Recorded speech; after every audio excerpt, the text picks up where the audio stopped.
Selamat pagi. Hari ini kita akan mempelajari tentang biokimia. Pada video pembelajaran saat ini, Mir akan memberikan pengantar tentang biokimia.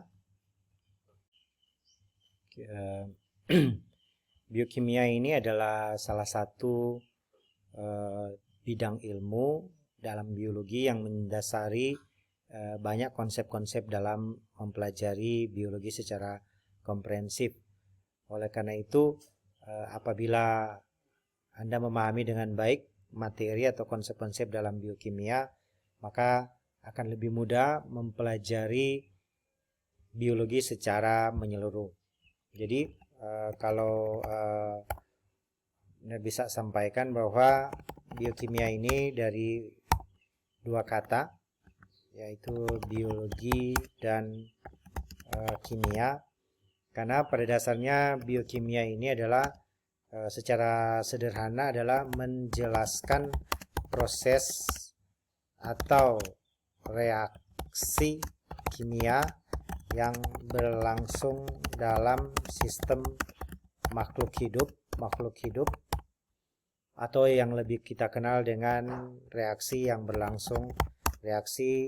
kimia yang berlangsung dalam sel dan kompartemen sel, atau yang lebih tepatnya kompartemen sel mungkin Anda lebih memahaminya sebagai organel sel, misalnya mitokondria, retikulum endoplasmik, dan organel-organel sel yang lain. Nah, perlu Anda ingat kembali bahwa dalam biologi Anda tahu bahwa sel itu merupakan unit dasar kehidupan. Dengan demikian maka semua proses kehidupan itu berlangsung dalam sel sebagai unit terkecil. Kalau tentunya pada prokariot yang uniseluler, ya, satu sel, misalnya pada bakteri dapat dikatakan satu individu.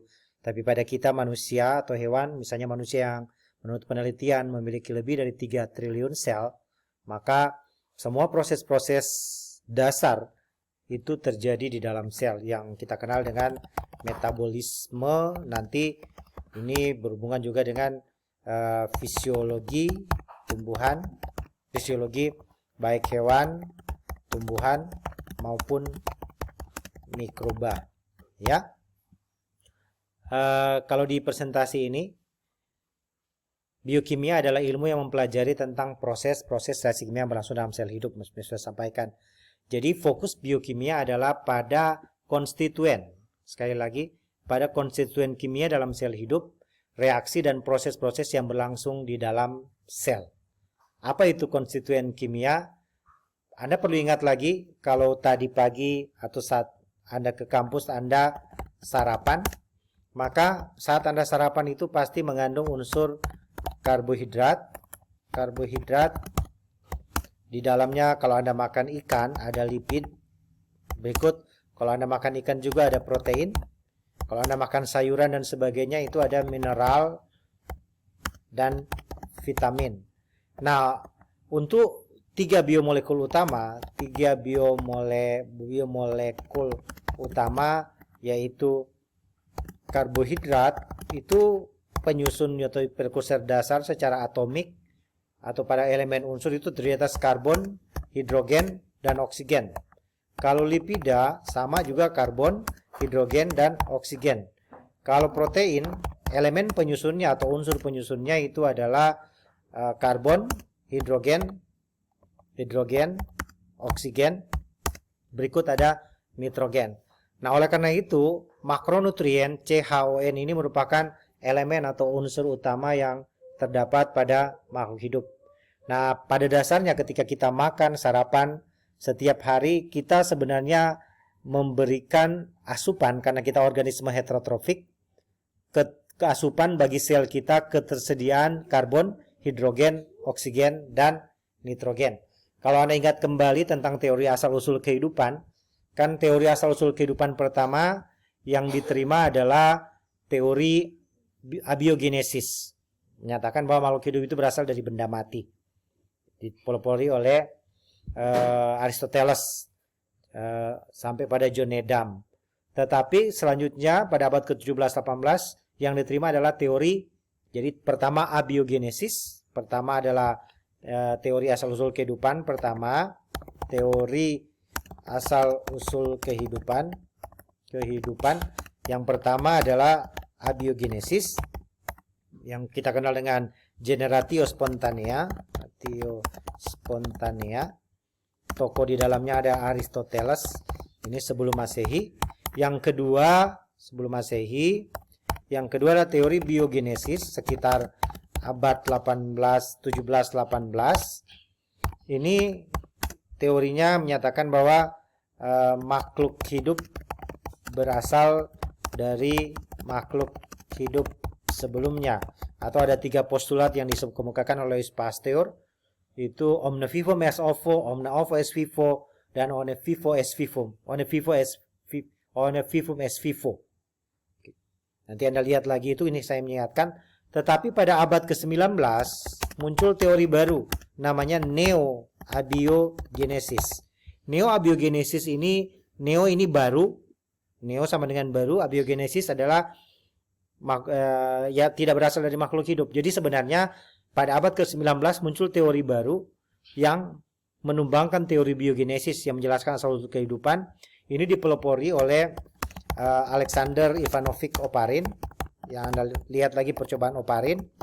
Dan yang kedua diteruskan oleh Stanley Miller dan Harold Urey. Pada intinya teori ini menyatakan bahwa asal usul makhluk hidup itu terjadi di bumi lewat evolusi kimia dan evolusi biologis. Nah, kalau kita mengacu pada teori dari Alexander Ivanovich Oparin, maka biokimia ini jadi esensi utama dari makhluk hidup. Sekali lagi, biokimia ini menjadi esensi utama dari the study of life. The study of life atau studi tentang kehidupan. Karena dalam teori abiogenesis menyatakan makhluk hidup itu evolusi kimia dulu, baru terjadi evolusi biologi, divergen dan konvergen. Berarti makhluk hidup itu disusun dari elemen-elemen karbon, hidrogen, oksigen, elemen-elemen kimia atau unsur. Sekarang kan orang hidup mempertahankan ini, orang makan sebenarnya makan makanan yang mengandung karbohidrat karena di dalamnya ada unsur karbon, hidrogen, oksigen. Orang makan yang mengandung lipid karena ada karbon, hidrogen, oksigen. Makan protein karena ada karbon, hidrogen, oksigen, dan nitrogen. Ditambah juga mineral, mikronutrien dan makronutrien yang lain, dan vitamin. Sehingga ini sebenarnya menguatkan pendapat dari bahwa makhluk hidup itu secara biologi berasal dari atau berlangsung dari proses evolusi kimia dan evolusi biologis. Ini kembali ke materi. Nah, untuk Anda mempelajari biokimia, penting sekali Anda memahami beberapa fondasi.